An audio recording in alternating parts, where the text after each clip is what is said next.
After selling Nuttall Gear in 1997, I ran for Congress in 1998 up in the Niagara Falls area, knowing that my business experience would benefit the citizens of New York and offer a new perspective in Congress.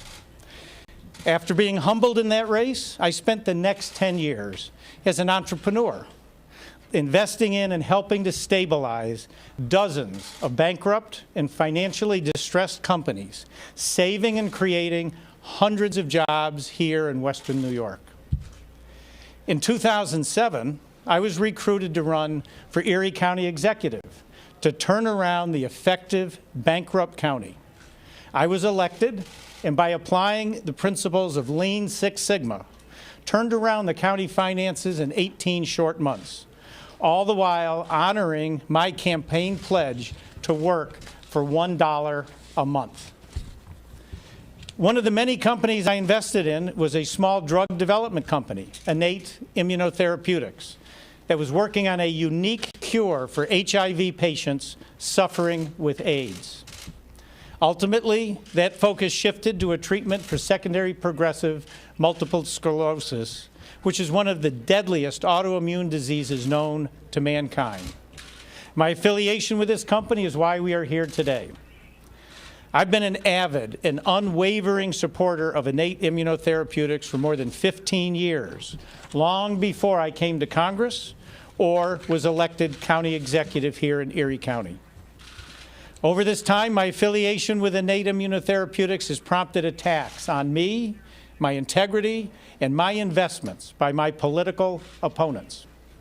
I believed in the company and still do, and in the potential of a drug that had the real possibility of improving the treatment options for secondary progressive multiple sclerosis patients, which is about the most debilitating disease known to mankind, and something that I saw firsthand affect a close family member.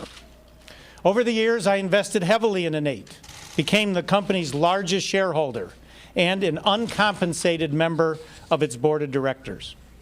Without my investments and steadfast financial support, the company would have gone under, bringing with it a premature end to a drug I truly thought would revolutionize treatment options for secondary progressive MS. Of all the things I wanted to accomplish in my life, finding a cure for secondary progressive MS was at the top of the list. After years of blood, sweat, and tears, we firmly believed we were on the verge of a medical breakthrough. Sadly, despite showing great initial promise, the drug was ultimately shown to be unsuccessful, which is a setback for all those suffering from this deadly disease. Many have speculated about my relationship with Innate. Here are the simple facts. My connections with the company are well known. I believe I acted properly and within the law at all times with regard to my affiliation with Innate. Throughout my tenure in Congress, I have followed all rules and all ethical guidelines when it comes to my personal investments, including those with Innate. When it became clear that the drug I and others believed in fell short of our hopes and expectations, I held on to my shares rather than sell them. As a result, the significant investment I made in the company, worth millions of dollars, were wiped out. That's okay. That's the risk I took. My real concern lies with the millions of people suffering from secondary progressive MS who to this day struggle without life-saving treatments for their deadly disease. I've said it before and I'll say it again. I am proud of my affiliation with Innate. I may have lost most of the money that I invested in the company, but I took the chance to bring relief to those who deal with the dreadful disease of secondary progressive MS every day. The charges that have been levied against me are meritless, and I will mount a vigorous defense in court to clear my name. I look forward to being fully vindicated and exonerated, ending any and all questions relating to my affiliation with Innate. I've spent the last 10 years in public service as the Erie County Executive and as a member of Congress. I've also spent many years volunteering to give back to my community. Whether it was a member of the Federal Reserve Bank Small Business Advisory Council, member of the Board of Trustees of Kenmore Mercy Hospital, or as a longtime mentor to small businesses at the Center for Entrepreneurial Leadership at SUNY UB, the public knows my dedication to Western New York. Because my focus is to defeat the charges in court, after today, I will not address any issues related to innate immunotherapeutics outside of the courtroom. As I fight to clear my name, rest assured, I will continue to work hard for the people and constituents of the 27th Congressional District of New York, and I will remain on the ballot running for re-election this November.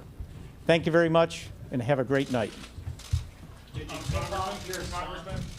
That's three-term New York Congressman Chris Collins calling the charges of insider trading and lying to the FBI meritless. I believe I acted properly and within the law, he said in a press conference that Jesse Weber did not really address the main charges against him. He pointed out that he held on to all his shares when he had this information that a key drug trial had gone badly for this company that he was the largest shareholder in, and said he lost millions because he held on to those shares. But is that a defense for the charges that were made against him? No. And look, he is making a strong case for why he believed in the company and for why he believed in the drug.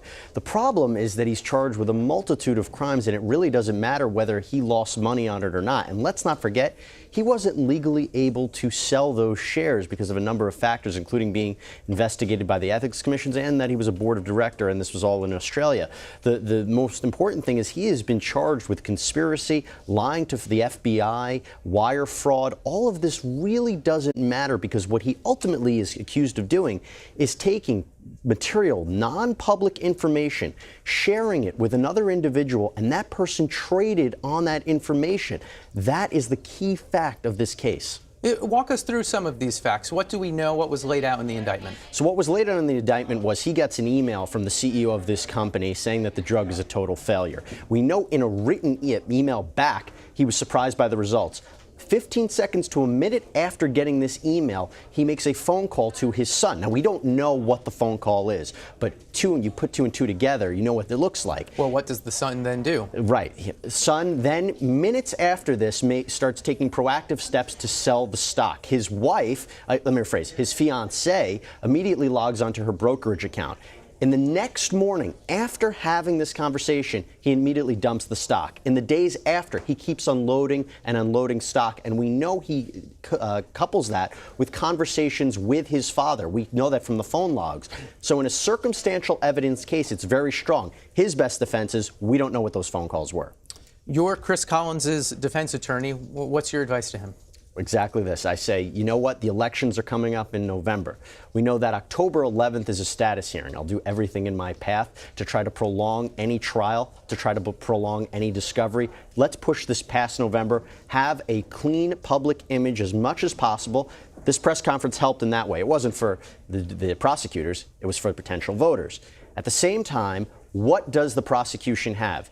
Do they have text messages indicating that he told his son any of this information? It could be the strongest circumstantial evidence case, but I have seen cases fall apart where it is just circumstantial. At the same point, when you have this very strong timeline and this very suspicious behavior, I've also seen it go the other way. It's a really tricky scenario, and in this phase, you might see a plea deal, but based upon what we just heard, looks unlikely. Well, you say you've seen cases like this fall apart. How do they fall apart? Because a jury is going to say, am I really going to sentence this guy? Am I really going to find him guilty if I don't have the ultimate information? Maybe the defense can raise enough reasonable doubt. Because remember, under the law, it's not just having the material, non-public information, but it's acting on that information and trading on it. Can they present enough defense? Hey, let's look at the trading patterns of his son. Did he trade like this before, unloading stock after having conversations with his father? Maybe he had a different conversation about it. It may be a stretch from what we see in the indictment, but the defense has some work to do. Are these co-defendants that you bother trying flipping, or because of the family connections, you just go after them all? What a family dynamic this is. So if you look at the indictment, there is a numerous amount of unindicted not named co-conspirators, but you can look at it and you understand the relationship. They are Chris Collins' son's fiance, the fiance's mother, the brother of the fiance's father, this whole family connection. Now, they haven't been charged, they haven't been implicated, but they have been implicated and they've had to pay up fines based upon from the SEC. But if you look at a trial, are they really going to testify against the Collins? They're not married yet. So that spousal privilege doesn't attach. She's not married to him yet, which makes a really interesting dynamic. What happens if they get married before the trial? Can she testify against her husband?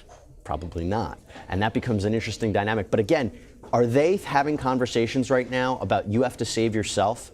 Do you have to save me? I mean, the father, her father, has been named in this indictment, but the wife and his daughter have not been. It's a really weird scenario. I don't think I've seen something like this in quite some time. They may have to reprint the save the date invitations. Maybe we want to get married a little sooner. Yeah. He tried to portray this story of a guy caring about a terrible, debilitating disease in MS. As we point out, he didn't sell his shares, which doesn't go to the heart of the charges against him. But do you think that story that we just heard, where he tries to reframe this as a guy who's trying to help people with a terrible disease, is that something you can spin in front of a jury? I think it's a great avenue to spin, especially if he gets convicted in a sentencing when that jury ultimately has to decide, or when a judge has to decide. They'll take this soundbite and they'll use it later on. And I think there's not much he can do right here. He said, I don't want to litigate it in the court of public opinion, which I think is very smart. Yeah. We're going to litigate it in the courtroom.